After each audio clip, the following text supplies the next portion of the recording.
8 साल पुराने बताए जा रहे हैं। बच्चों को स्कूल के बरामदे पर बैठाकर पढ़ाया जा रहा है क्योंकि क्लासरूम क्षतिग्रस्त हो चुके हैं और उनसे प्लास्टर गिरते रहते हैं। बांसवाड़ा से ये रिपोर्ट आपके सामने।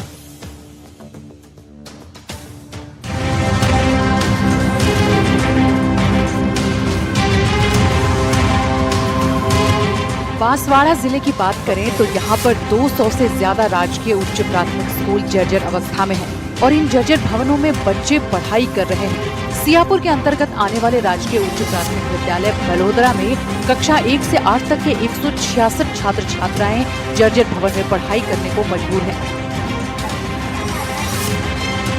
कई कमरों की छतों से प्लास्टर गिरता रहता है, जिससे विद्यार्थियों और शिक्षकों की जान को हर दिन खतरा बना रहता है। मिली जानकारी के मुताबिक यहाँ के 2 कमरे साल 1965 में, 2 कमरे 1984 में बने और 4 कमरे 1999 में बनाए गए थे। कहने का मतलब ये कि 2 कमरे 60 साल पुराने हैं, जिनके मेंटेनेंस और मरम्मत पर किसी ने ध्यान नहीं दिया। आपको पूरे जिले में स्कूल भवनों के क्या हाल हैं, ये ग्राफिक्स के जरिए समझाते हैं। बांसवाड़ा में 200 से ज्यादा स्कूल जर्जर अवस्था में है। बलोदरा के स्कूल में क्लासरूम खस्ता हाल है। 8वीं तक के छात्र जर्जर भवन में पढ़ने को मजबूर हैं। क्लासरूम की छतों से गिरता है प्लास्टर। भवनों का निर्माण करीब 60 साल पहले हुआ। इस स्कूल में 166 बच्चे करते हैं पढ़ाई। भवनों की मरम्मत अस्थायी तौर पर की गई है। मरम्मत मेंटेनेंस के नाम पर सिर्फ खानापूर्ति की गई है। जैसा कि आप सब देख रहे हैं, बच्चे अध्ययनरत खुले में बैठ के पढ़ाई कर रहे हैं और पूरी तरह ये विद्यालय किस तरह से जर्जर अवस्था में, इसकी दीवारें, इसके जो अंदर छतों के सलिए हैं वो बाहर पूरी तरह से आ गए हैं। और जो है बारिश का समय है। हमारे साथ में यहाँ के जो है कार्यवाहक संस्था प्रधान राजेश जी जोशी हैं। हम जानेंगे इस स्कूल के बारे में। सर बताएं, ये स्कूल में कितने बच्चे पढ़ रहे हैं? अभी नामांकन 166 का है और 1 से 8 तक में? 1 से 8 तक में। सर ये कितने कमरे हैं टोटल इस स्कूल में? इसमें कमरे तो अभी चालू, तो अभी आज फिलहाल तो 4 कमरे हैं।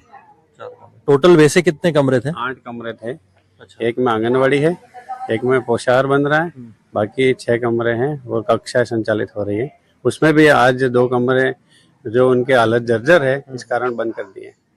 आज बंद कराया इनको? हाँ। किसने कराया, कौन आया था? झालावाड़ की घटना हुई तो थोड़ा हम भी सतर्क हो गए और एसएमसी की मीटिंग बुला करके हम जो भी आगे फैसला होगा उसके अनुसार हम करेंगे। स्कूल में 2 कमरे ऐसे हैं जो पूरी तरह जर्जर हो चुके हैं। उसका भले ही प्रयोग नहीं किया जा रहा, लेकिन उनके गिरने का खतरा तो हमेशा बना रहता है। शिक्षकों ने बताया कि पहले भी कई बार प्लास्टर गिरने की घटनाएं हो चुकी हैं। पहले भी छात्र और शिक्षक हताहत होने से बाल बचे हैं। इस मामले में स्कूल प्रशासन ने शिक्षा विभाग को अवगत भी कराया है, मरम्मत की मांग की है, लेकिन इस मामले में किसी प्रकार का एक्शन या पहल नहीं की गई है। स्कूल में 166 छात्रों का नामांकन है और इन बच्चों की पढ़ाई 8 कमरे में हो रही है। हाल ही में कार्यवाहक संस्था प्रधान का चार्ज संभालने वाले राजेंद्र जोशी ने बताया कि उन्होंने जर्जर क्लासरूम की मरम्मत को लेकर प्रस्ताव भेज दिया है। ये जो विद्यालय के जो भवन जो है आपका, जो जर्जर अवस्था में दिख रहा है, इसको लेके पूर्व में आपने कोई लिखित में आगे बताया है विभाग को? प्रस्ताव हमारे प्रधान जी बलवीर जी रावत, उनको भी भेजे हैं प्रस्ताव। उन्होंने बाउंड्री वाल करवाई, ये मैदान भी उन्होंने करवाया। अब इसके लिए छत के लिए भी प्लास्टर जो है मरम्मत का कार्य, उनके लिए उनसे बात की है। तो क्या आश्वासन दिया उन्होंने? अब इतना काम है तो उसमें शायद अपना नंबर लग भी जाए, लेकिन काम उनके पास ज्यादा है तो उन्होंने आश्वासन दिया कि मैं करवा दूंगा। तो इसमें आपको सर, अभी जो बारिश का समय है, इसमें क्या तरह की परेशानी आती है बच्चों को लेकर और पढ़ाई को लेकर, ऐसे मौसम में जब भवन पूरा जर्जर है? परेशानी तो क्लासें अलग अलग हो तो ठीक रहे, जो विद्यालय का विभाग का जो एजेंडा है उसके अनुसार हम कार्य कर सके, लेकिन अभी बारिश के दिनों में मिक्स कक्षाओं को बिठाना पड़ रहा है, तो उसके अनुसार शिक्षण योजनाएं करनी पड़ रही है। प्रारंभिक शिक्षा अधिकारी ने स्कूल का निरीक्षण किया, जिसमें 2 क्लासरूम जर्जर अवस्था में मिले तो उन्हें बंद कर दिया गया और कुछ बच्चों को बरामदे पर बैठाकर पढ़ाया जाता है।